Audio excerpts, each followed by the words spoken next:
From the mid-4th to the mid-5th century AD, Gupta rulers resisted the pressures and preserved order throughout much of the Indian subcontinent.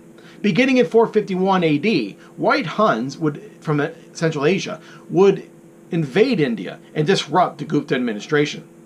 The Guptas used a pattern of decentralized rule where vassals were more like allies rather than subjects of central administration. This decentralization made a coherent response to the invasions more difficult.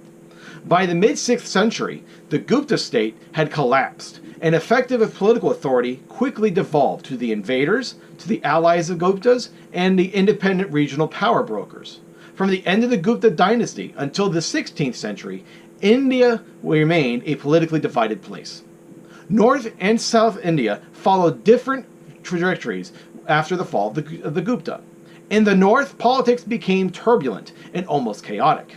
Local states contested for power, and northern India became a region of constant tension and intermittent war. Nomadic Turkish-speaking peoples forced their way into India. They eventually found niches themselves in the caste system and became completely absorbed into the Indian society. Now, after the collapse of the Gupta, centralized rule does not completely disappear. During the 7th century, King Harsha restores unified rule in most of northern India and sought to revive imperial authority.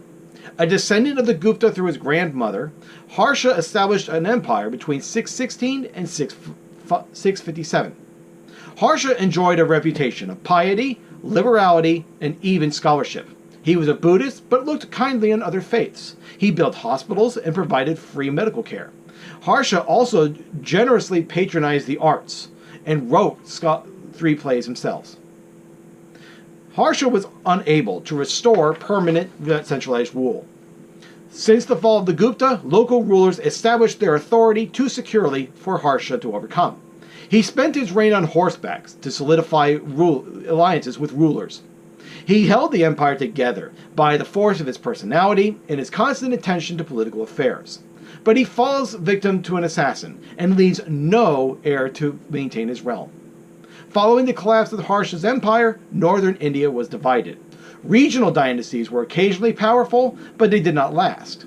A part of the region was invaded by Tang, Chinese-led Tibetans, who captured an Indian prince and took him to the Chinese capital.